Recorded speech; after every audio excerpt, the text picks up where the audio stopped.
Welcome back, and get ready to engage your left hand and right foot. We'll look at a simple rhythmic left hand pattern called a bass line. Getting some rhythm in your left hand will help you develop it as a separate entity from your right hand and will bring more groove into your playing. In this session, we'll begin learning to read music in the bass clef, which is where notes that the left hand plays are usually read. We'll also get our right foot into the action by introducing how to use the sustain pedal and how not to overuse it. Watch my left hand work, and then we'll learn our first bass line.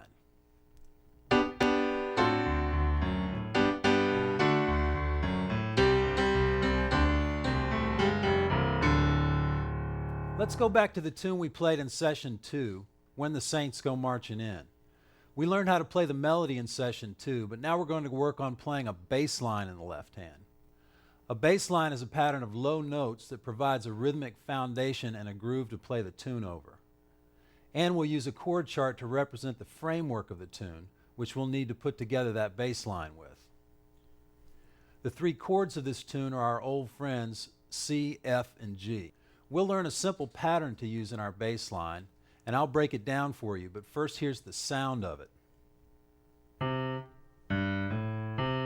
Rest. This pattern will start on the C chord, and the first note of the bass line is the C below middle C. Then you play the G 3 notes below it with the third finger. After G, come up to the next note A with the second finger. We complete the pattern back on C with the first finger. So the whole pattern, all 4 notes, go like this. The rhythm of the pattern on each chord and bar of the tune goes like this. Here it is on C. 1, 2, 3, 4. And again. Now I'll tap out the rhythm on the top of the keyboard here. And this is a great way to practice the rhythm as a separate entity. And we'll do this frequently from now on. So the pattern goes tapped. 1, 2, 3, 4. And again. Notice the beat of silence at the end of every bar, like this. All 3 notes simultaneously. First on C, we get a shape that looks like this. And then on F, we get a shape that looks like this. And then up 1 step to G, the shape looks like this. When you play this pattern going from C to G, you'll have to connect it. So you have to connect it on C to G. And then back. The other 2 changes in the chord will have you going from C to F and back. So here's from C down to F, and then back to C. On the last move, we'll break from the pattern and just play C with the first finger 2 times, and then G with the third finger 2 times, and then back to the pattern on C to end the tune. Since we're using the same 3 fingers and shape on each line, the whole hand needs to move the fingers in this fixed position to the new chord. It's like a little claw moving around. The fingers are playing the notes, and the forearm and hand move the claw into the next position and play them on the next chord. So now let's put our whole bass line together over the entire tune, slowly with the metronome. I set the metronome to 70 beats per minute, and I'll count us in and we'll play it together. 1, 2, 3, 4.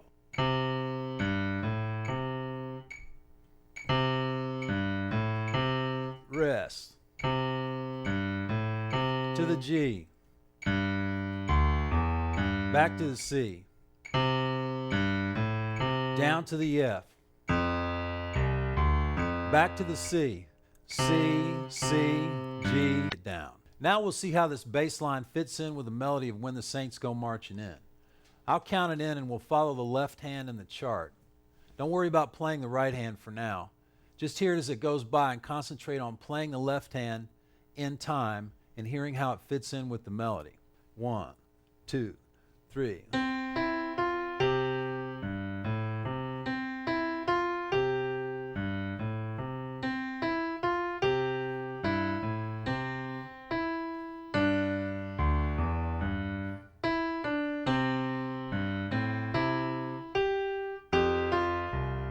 Would play at Mardi Gras to me.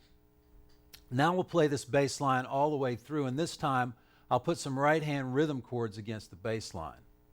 I'll count us in and just play the left hand and hear how the right hand chords sound against the left hand.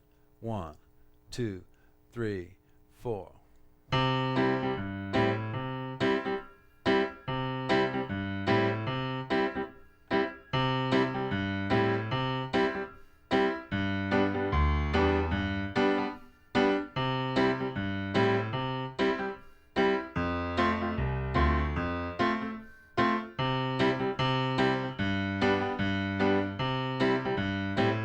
Almost got a little reggae with the right hand there.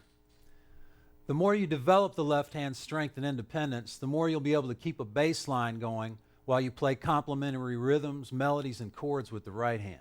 Here's an advanced example of independence between left and right hand in an original New Orleans flavored bit I wrote.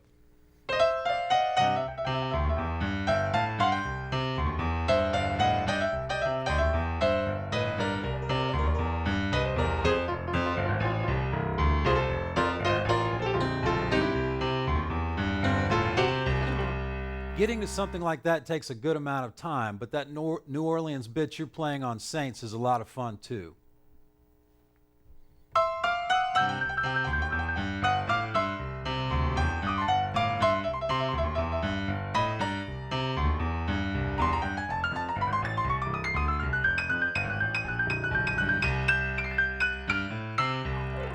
Your left hand can not only supply the foundation for chords, it can also play the melody. For those of us like me who are very right-handed, the left hand takes a bit more time to get moving than the right, but that's all right because in general, it'll play a more supportive, though vital role. It's also fun to experiment with playing chords and melodies in different ranges. And playing a melody in your left hand helps strengthen it and opens up your ears to hearing it in a new range. Let's go back to the melody of When the Saints Go Marching In. Only this time, let's give it to our left hand, down an octave from before. When we played Saints with the right hand, we started on middle C with the first finger. Now let's play it with the left hand very slowly, starting on the fifth finger. Your hand will stay in that one position. Each finger plays or stays over one note, and you already have that melody in your ear. Here are the fingers in each phrase. Phrases 1 and 2 use fingers 5, 3, 2, and 1, so they sound like this. And then the same thing again. And then phrase 3 starts like the first two and then goes somewhere else. 5, 3, 2, 1, 3, 5, 3, 4.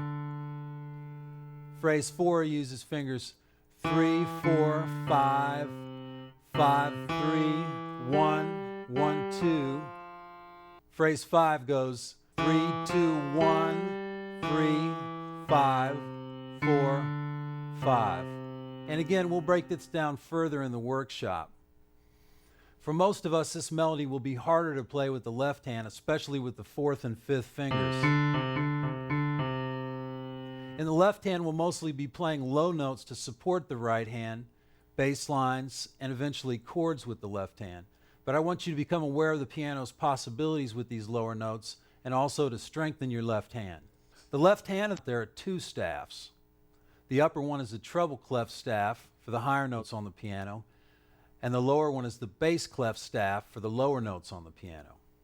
Just like on the treble clef, notes can come on the lines or the spaces or above the lines or spaces.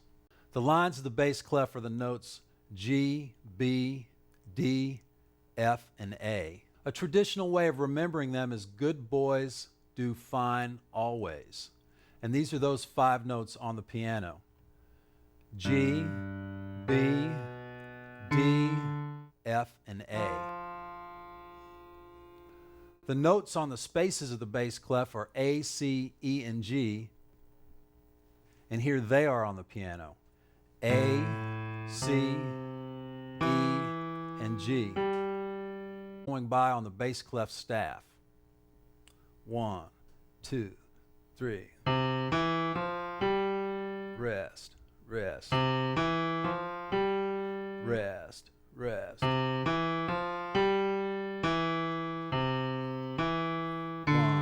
2, 3.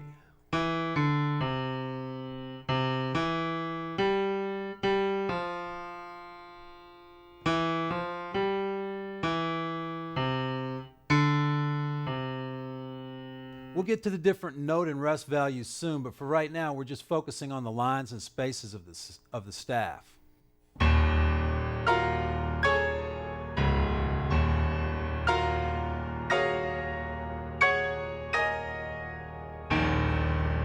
I just made a whole bunch of notes ring at the same time using the sustain pedal.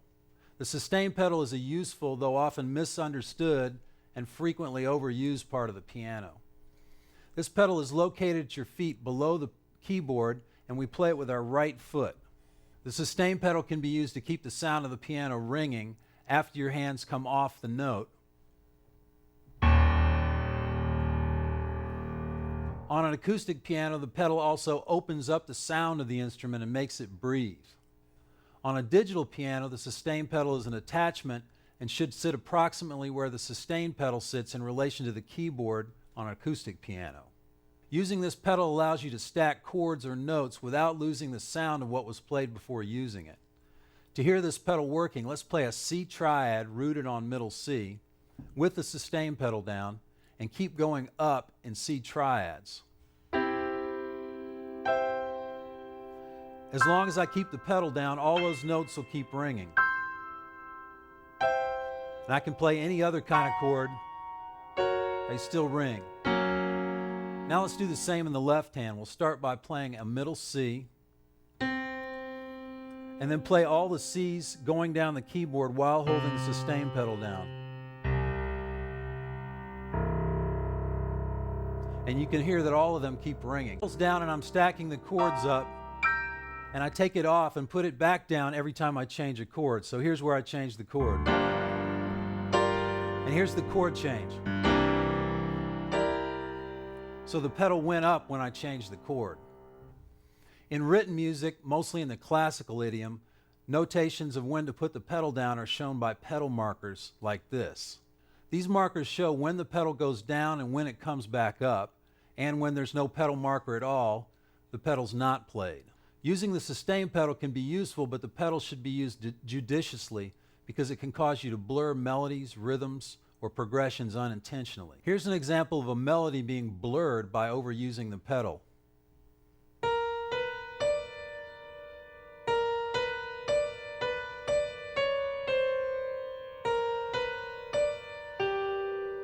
Sounds kind of spooky that way. Now here's an example of a rhythm figure being blurred by overusing the pedal.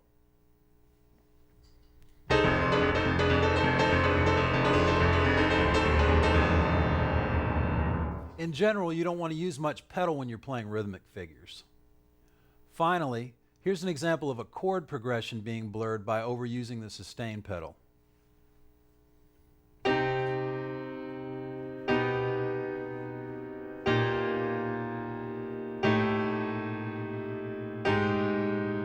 That's because I don't change the pedal when I move on to the next chord in the progression. In general, highly rhythmic pieces should use little or no pedal. For example, when I'm playing a ragtime piece, the notes need to sound like this.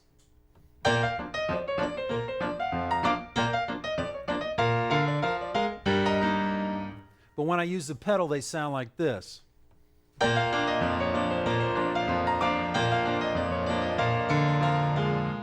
Let's try using the sustain pedal on our first chord progression. We'll play our first chord progression first without the pedal. 1, 2, 3, 4.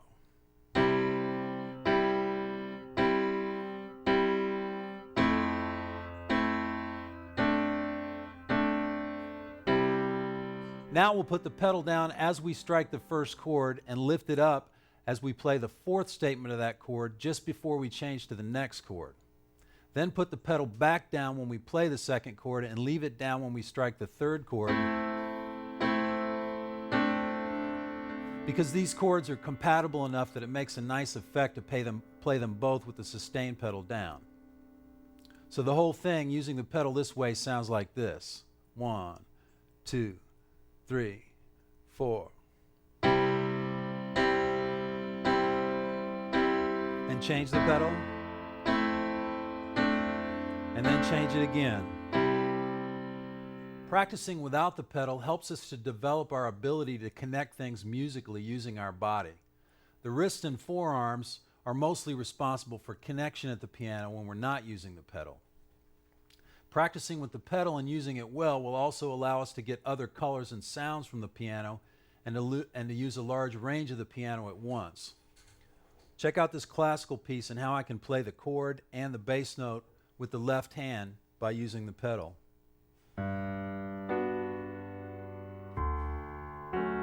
And it connects them.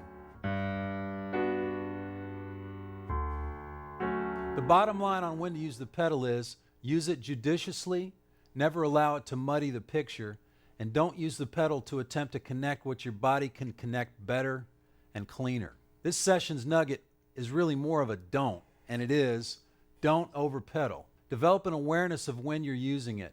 Practice without it unless the thing you're practicing really needs it, and change it often when you do use it. Practice purposefully and use the pedal judiciously, but after you've done that, try to experiment with the pedal, stacking chords and finding melodies or ideas that sound good with the pedal down, like this.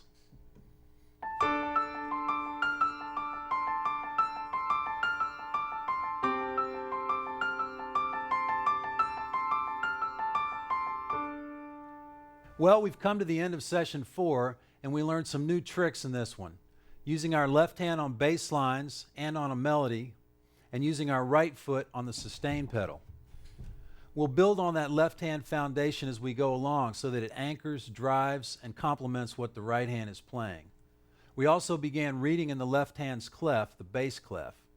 Get ready to hone these new skills in the workshop and to play that bass line along with a great band on the play along CD. So